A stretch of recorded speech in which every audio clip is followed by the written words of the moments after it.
coming up, it's coming up, it's coming up, it's there.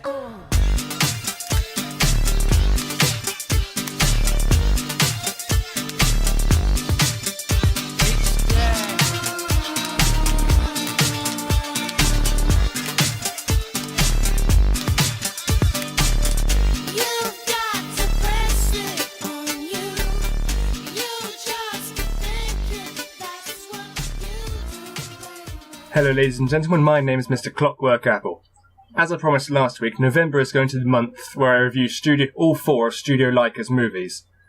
So first off, I'm going to start with Coraline. First movie they released, at least when they were working under their own name. They had done movies before this. I think they worked on Corpse Bride, but by that point they weren't actually Studio Laika yet, they were just the production team, I suppose. Based on a Neil Gaiman book by the same name, which I own but haven't read yet. Must get around to reading it, actually. Coraline is about this girl on the front here, and she's moved into a new house, and basically she's bored, her parents are dull, and her neighbours are all weird. She's not very happy with her new life.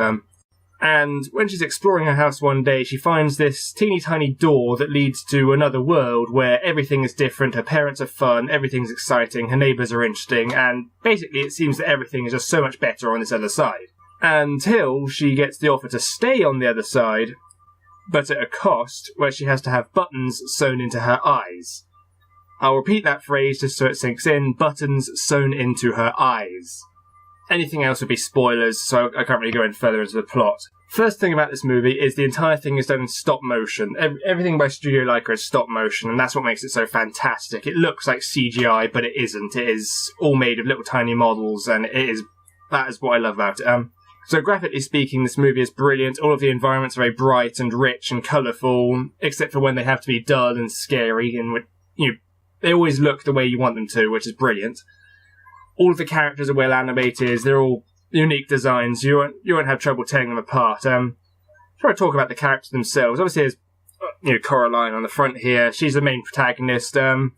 She's the classic once more out of life, kind of protagonist. Don't really know how to describe her. The main characters come from her neighbours and family. Her parents both work for a gardening magazine, which they spend all the time working on, so they're always too busy to hang with their daughter. Her main two neighbours are Mr. Babinski, who's this strange Russian gentleman who breeds mice. He's weird. He's got blue skin as well, which I'll explain later. There's also Mrs. Spink and Forcible, who are two retired Shakespearean actresses who keep, I think, Scottish Terriers. I can't remember what breed they are. I think it's Scotties. I'll explain that later. And there's also Wybie, I guess he's a neighbour. Everyone lives in the same house. There's like a great big house, and there's the attic space, there's the basement space, and there's the main house where Coraline lives.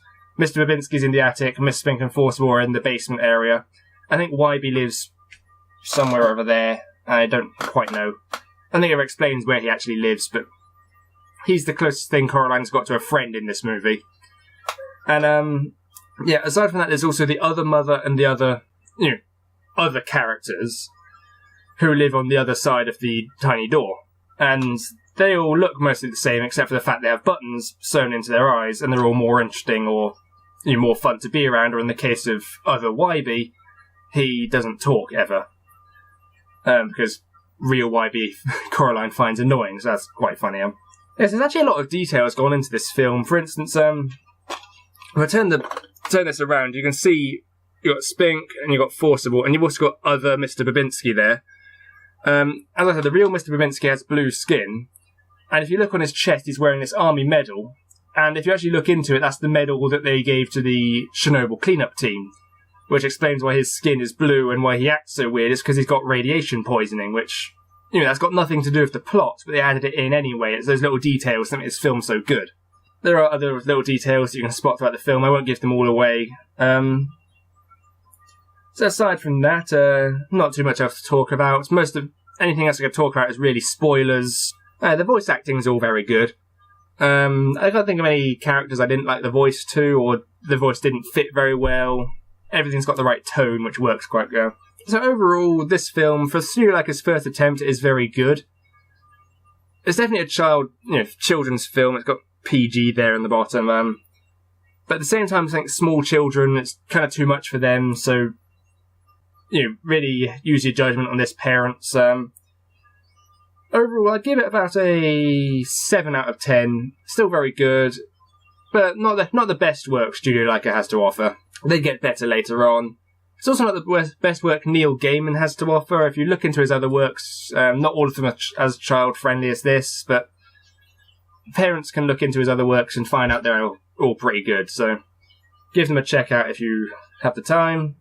Anyway, if you come back next week, I will be reviewing Studio Laika's second film, Paranorman. It's about zombies. Anyway, I will see you then. Goodbye.